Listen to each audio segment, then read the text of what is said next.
Tell me about how did your journey from an optometrist to a podcast happen? I've always loved creating content about the profession to educate others. I was always asked to put together content for students. And a long time ago, I created a YouTube channel. Did you have any hesitations? Did you feel maybe you should not get into it? Yeah, I was always wondering, would anybody listen? How do you select something? Because there is so much out there. ChatGPT has been a good one. Google now has its own artificial intelligence recap at the top, and that's created through Gemini. I think you kind of have to do your own research and explore and try out different tools. We are just at the tip of the iceberg of artificial intelligence, so it's only going to get better. It's a little scary, actually. Tell me one takeaway message before we wrap up this episode. It's a small but mighty profession, and we need to continue to support each other, hold each other accountable in good times and bad. We need more voices out there doing podcasts. We have Nerdy Optometry podcast, the Nerdy Optometrist podcast, and many, many more.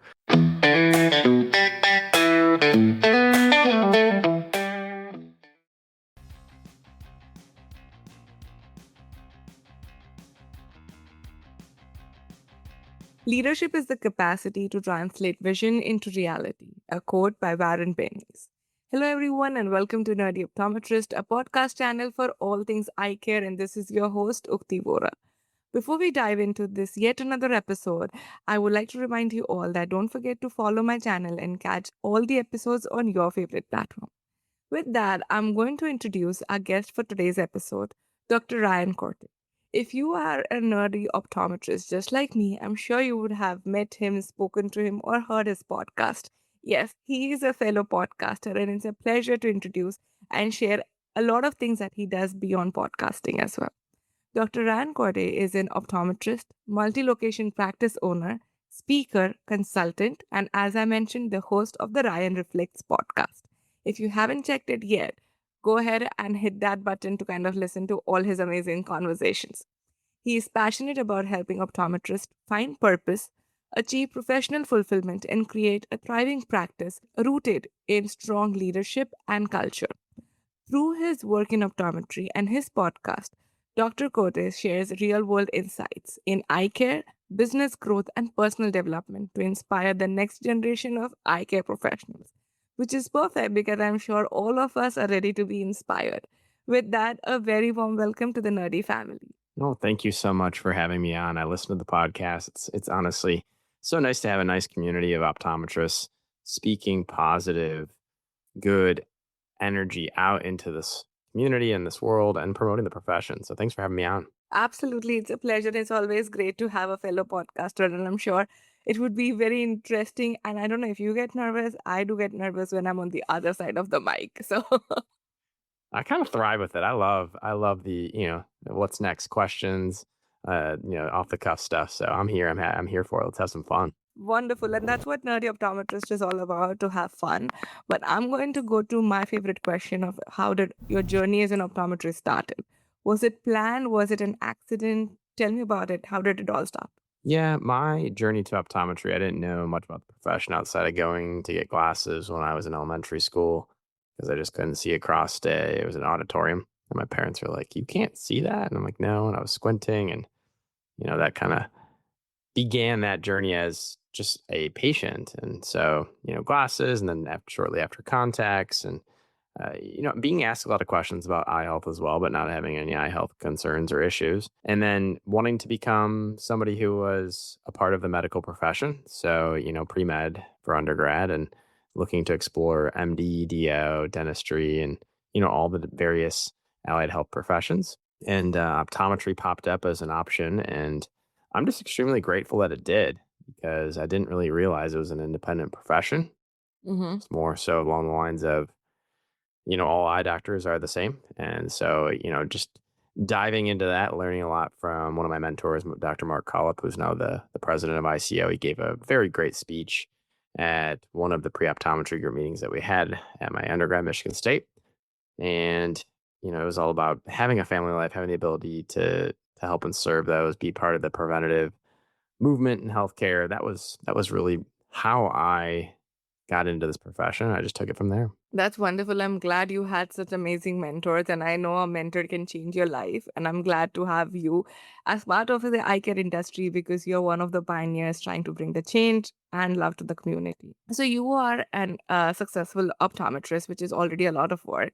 And then you decided to have your own podcast. So, tell me about how did your journey from an optometrist to a podcast happen? Yeah, I've always loved creating content about the profession to educate others. I feel like, back from even when Matt Geller started he started new grad optometry and optometrystudents.com to being involved with the American Optometric Student Association. I was always asked to put together content for students. And, a long time ago, I created a YouTube channel and was doing more consumer focused review content, educational content. Then I kind of pivoted over to eye care professional focused content. So I was just kind of dabbling. Mm-hmm. And the technology has just gotten so much better where we have the ability to, you know, s- connect online, say, hey, is this day and time work? Let's set it up, let's schedule it out, and then hit record. And of course there's back end editing and there's all the, promotion and getting it out there. But I think that the process has become a lot more accessible with all the tools and AI and so I'm grateful for that because I still have a passion to connect with our colleagues to push this profession forward and honestly to learn a lot along the way by having these candid conversations. Absolutely, and I cannot agree more. These candid conversations teach you so much more that sometimes you might have missed just by not being present always because there's so much content out there. So when you decided to kind of start, creating content, whether it was your YouTube channel for product reviews for customers or your podcast, did you feel that there is a lot of content already out there? Did you have any hesitations? Did you feel maybe you should not get into it? Like, did you have any of those thoughts? Well, utilizing my time strategically and impactfully is important. So, yeah, I was always wondering, would anybody listen? Would somebody tune in? And then I got feedback from colleagues and friends and family. Hey, listen, your voice is your voice, and you never know unless you give it a shot and try. And so, even though we could have 10 optometry podcasters talking about the same topic, but it's going to be shared in a different light, in a different tone, in a different there's going to be different value adds throughout that conversation. And so that was critical to me was knowing that, hey, listen, if all else, I could provide my insight, record it, get it out there, and once you kind of hit it out into the internet, it's out there, and that's exciting, right? Because that can not only pay off for those initial listeners, but those that tune in when they find that content 5, 10 years from now. Absolutely. And I'm glad you said about the fact that your voice is your voice and everybody, even though we are creating content, I still feel based on the number of podcasters that are out there, we are still a very small community and we definitely have a lot of scope. And I think I would encourage anybody listening to this, if you are into content creation, just go for it. Because it might feel a lot just because we are in this community and we are listening, we are searching, and we're looking for eye care content. But if you look from people across the globe or even patients who wants to listen to the doctors, there's not enough. We have a lot of scope to talk about eye care education, about our experiences, and every experience is unique. So I definitely encourage, and I'm glad that you joined the podcasting community and you're bringing your voice, your reflect out there because there's so much learning from each other.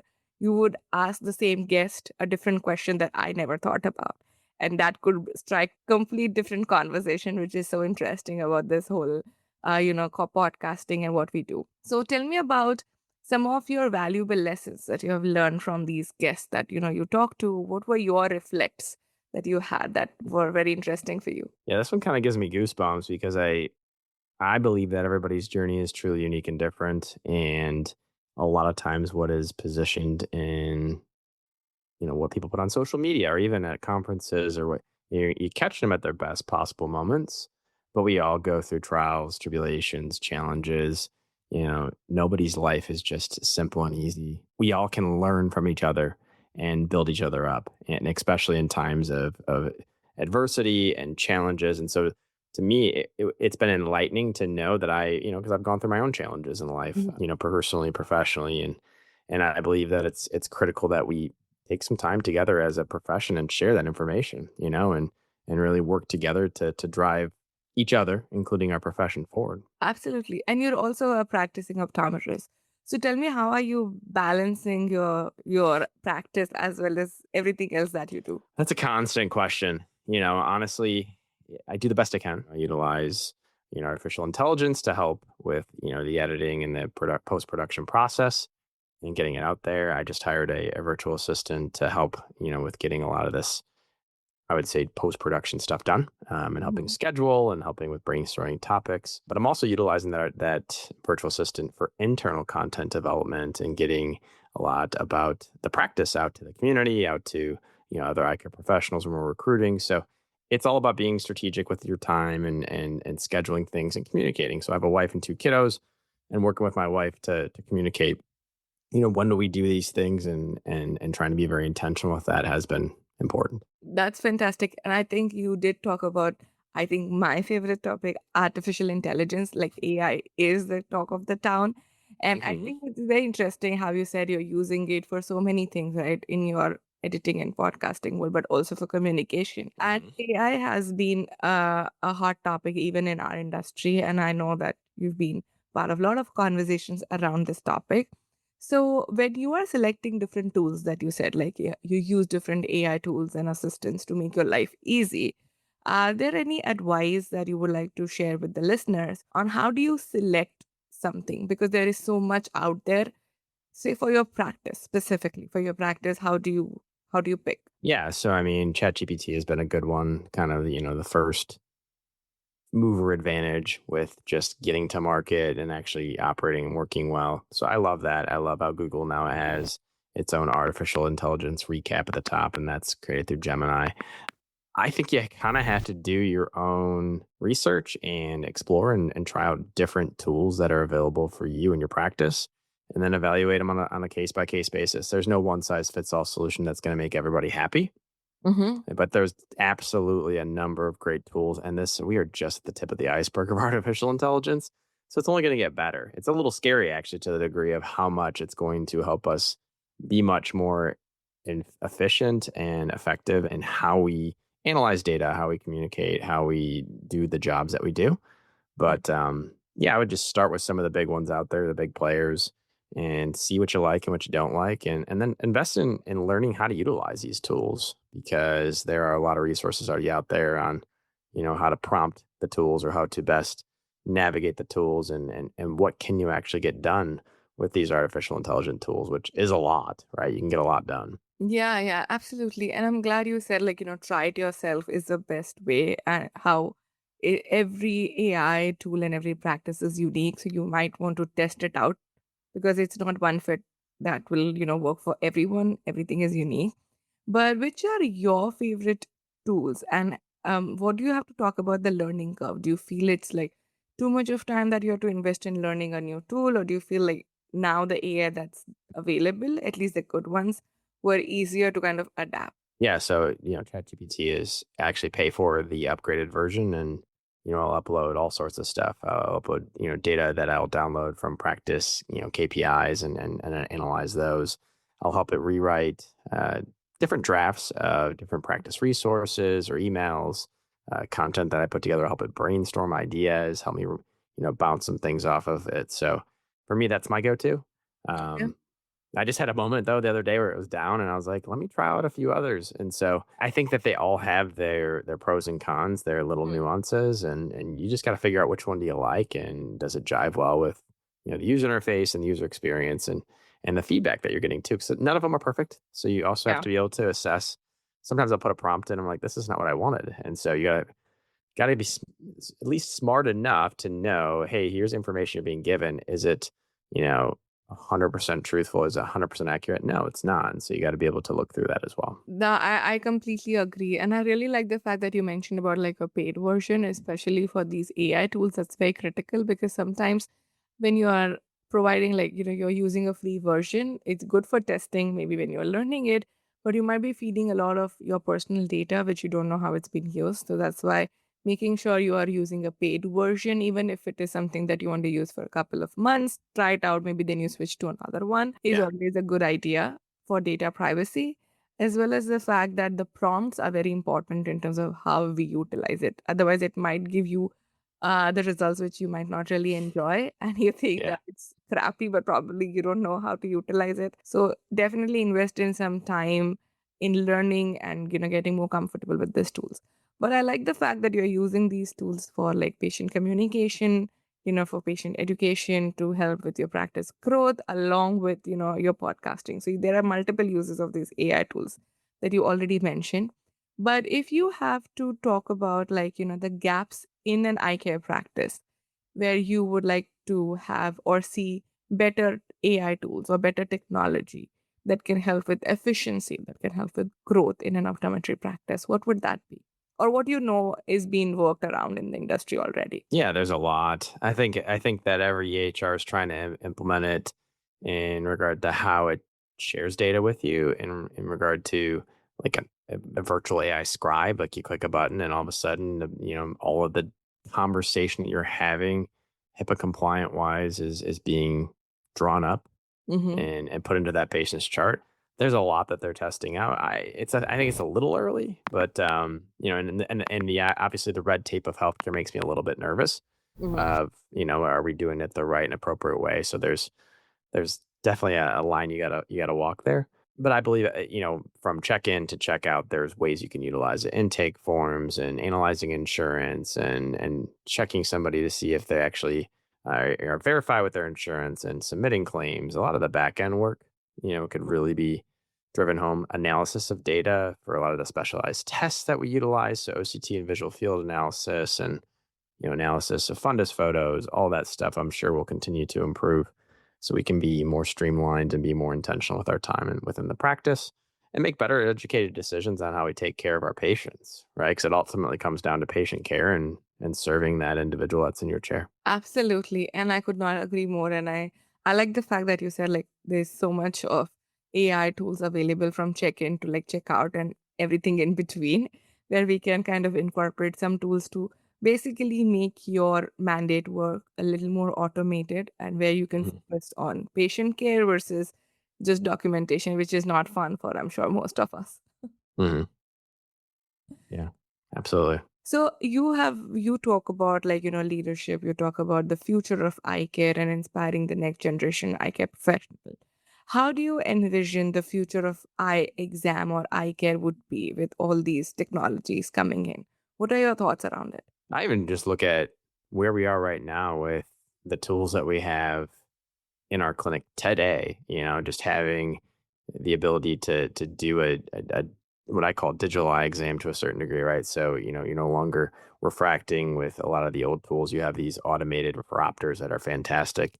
Those weren't even there, 15, 20 years ago, give or take. Fundus photography, anterior and posterior segment information and analysis, all that data has continued to improve. So I foresee a world where we are able to capture all the data and be extremely intentional with artificial intelligence and analytics to really drive home patient care. What is it going to look like? Hard to say. I mean, I know virtual and having the ability to do teleoptometry has grown, but and I'm all for it when done appropriately, right? So when you have the data collected appropriately, when the patient gives you their consent to do so, and there's adequate time to answer questions. So I see kind of a hybrid model. I see Hmm. um, streamlined care, all of those things and more. But I really do believe that it's truly unwritten. I think that a lot of the people that are really digging into this stuff, the level and the power that is behind artificial intelligence could take this to a whole new profession, in 5, 10, 15, 20 years. Yeah, I was actually listening to another podcast where they said that,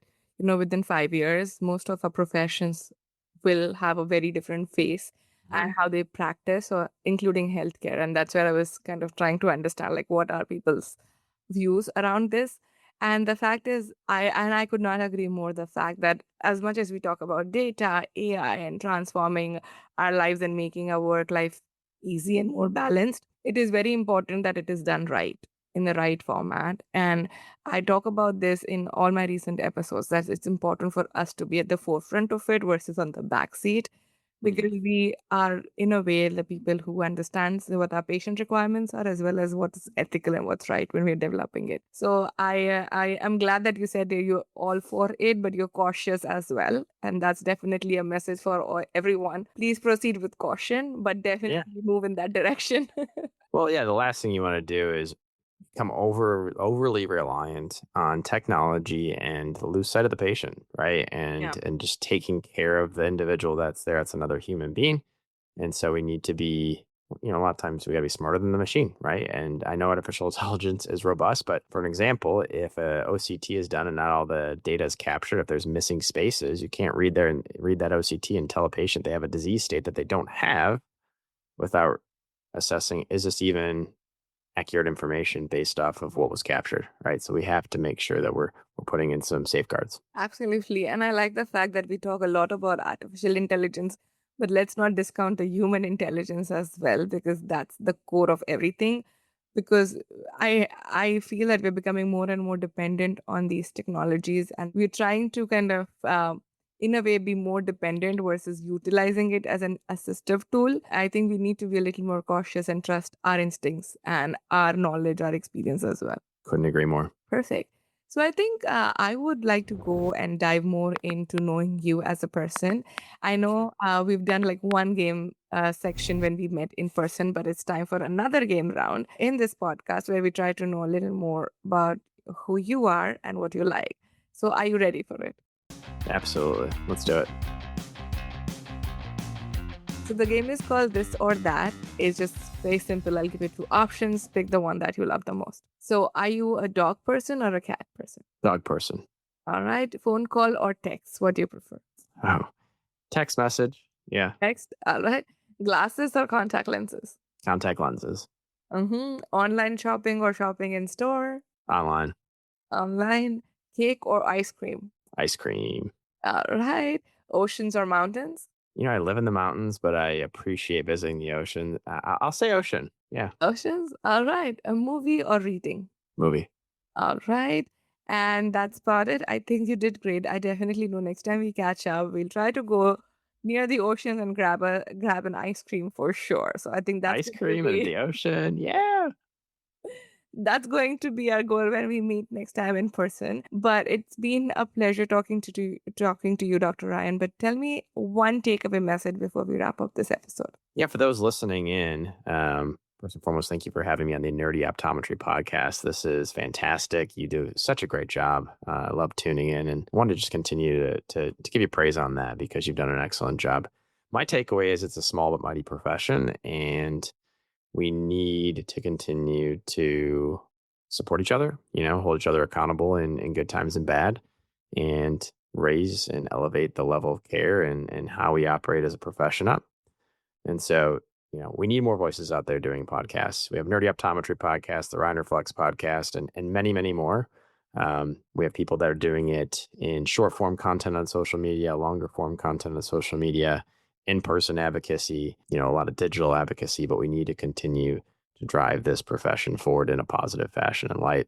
And so that is my message is nobody's voice is too small.